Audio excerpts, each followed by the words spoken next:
A minha escola teológica, onde eu comecei a pregar a palavra de Deus, foi no meio das irmãs, do círculo de oração. Lembro-me que toda segunda-feira à tarde, as irmãs do círculo de oração, a irmã Lindamir, mulher de Deus, ela era líder do círculo de oração ali, ela fazia uma campanha de oração toda segunda-feira à tarde, na casa de uma das irmãs. Fazia um rodízio. E as irmãs resolviam me colocar para pregar lá, Reinaldo. Uau. Pense. Só que eu não sabia pregar. Aí que tá o X da questão. E o pastor Dirceu, na época, ele criou um trabalho lá semelhante ao trabalho que o pastor Natanael, juntamente com a diretoria da Almarte, faz hoje, que é de jovens pregadores, né? Só que o pastor fazia lá na época jovens obreiros, onde ele ensinava toda a liturgia de culto para um jovem obreiro, como fazer uma leitura bíblica, como dirigir um culto dentro da pauta litúrgica, como pregar uma mensagem, por mais simples que seja, respeitando lá a temática, a introdução, desenvolvimento, conclusão.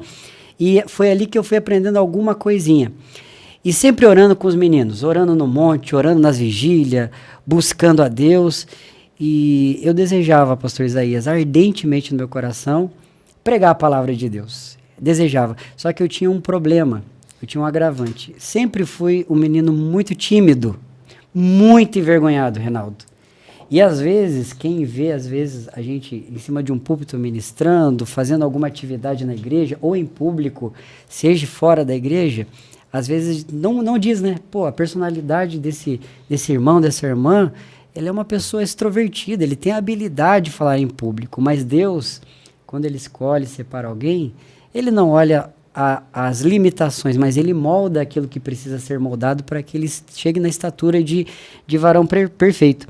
E eu lembro-me, pastor Isaías, que quando eu estava com 11 anos, o pastor Dirceu fez uma escala para um dos jovens obreiros que faziam a escolinha lá que ele tinha na época, sentar-se no púlpito. E na época, um adolescente sentar num púlpito no domingo à noite era algo surreal. Muito raro. Inclusive, eu acho que para sentar no púlpito naquela época era presbítero, evangelista para cima. Só que o pastor ele havia explicado para o corpo de obreiro que ele ia escalar um adolescente para sentar ao púlpito para incentivar, né, o desenvolvimento desse obreiro. Eu estou sentado no púlpito, quem está pregando aquela noite é o pastor Edson da Madrugada com Deus. Edson Luiz Silva. Edson Silva, da Madrugada com Deus. E ele pregando, no decorrer da mensagem, ele vira para trás e ele me entrega uma mensagem profética. Ele dizia que Deus na boca dele, que Deus iria me levantar como um pregador da palavra dele, que Deus iria me levar para muitos lugares. E eu chorei, pastor Isaías, igual criança, até porque eu era uma. Mas eu olhava as promessas de Deus, porque por onde eu ia, pastor?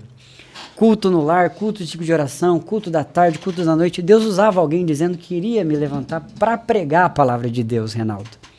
Só que eu olhava para a minha limitação e eu dizia, poxa, mas eu sou tão tímido, eu sou tão envergonhado, eu tenho tanta dificuldade de relacionamento interpessoal, como que Deus vai usar a mim? Foi quando Deus falou no meu individual, em um momento de oração, dizendo assim, Diogo, não tem segredo. Desce na oração, na busca da leitura, do estudo da palavra, as oportunidades vão surgir, e quando surgir, vai com ousadia e desenvolva aquilo que Deus te der, que Deus vai te honrar. A partir daí, começou a vir os convites para dar uma saudação, uma palavra, pregar em um culto das irmãs à tarde. Aqueles cultos de tarde da segunda-feira, Reinaldo, tinha dias, pastor, não sei como, era 2 horas pregando, pastor. Eu fico até imaginando hoje. Hoje eu não tenho 2 horas de mensagem para pregar. Mas ali saía, Deus trazia a palavra. E foi ali que a gente foi crescendo espiritualmente, amadurecendo. Até que no ano de 2011, aconteceu uma vigília da Almadice na congregação do Itamaraty. Pastor Neilson Silva era o pregador da noite. Estava vindo de São Paulo como pregador convidado, e o pastor Rubens, na época, juntamente com o Rodrigo Fernando, que dirigia as vigílias, sempre selecionava um jovem para dar uma palavra de 15 a 20 minutos na vigília. E naquela noite eu estava incumbido desse desafio. Já pregava nos cultos de domingo, alguns congressos da época, até me lembro que na época eram eram dois jovens pregadores que estavam se destacando em Curitiba como pregadores, o Franklin Coutinho, nosso amigo, e o Elias Soares. Aí depois veio o Wesley Bigon, depois eu vim atrás na rabeira. Aí daquela noite que Deus nos honrou, a gente deu uma palavra, foi uma glória. Aí abriu o congresso de jovens em Curitiba, alguns amigos viram a chamada de Deus na vida, foram indicando, até é sempre bom a gente honrar quem nos abençoa, verdade, né, pastor Isaías? Tem gente que tem dificuldade disso. Às vezes alça grandes voos e atribui esses voos altos à sua própria potencial, ao seu próprio crédito. Mas a primeira vez que eu voei de avião para pregar foi o Franklin que me indicou. Foi. Que legal. Quando eu me via em 2012 sentado dentro de um avião indo pregar na cidade de Londrina, eu falei, meu Deus, um menino tímido, chorão, envergonhado, sentado em um avião para pregar 2 dias num congresso com o pastor, na época, presidente, pastor Crepaldi, lá de Araponga, sentado no púlpito, me ouvindo pregar. Eu falei, é só Deus que faz essas coisas, né? E de lá para cá a gente continua aí desenvolvendo o ministério na liderança de jovens, liderança de departamentos evangelísticos, e são histórias que marcam, né? São processos da vida da gente que marcam. Porém, nunca deixei, pastor, o trabalho secular de lado. Muito isso aconteceu na minha vida.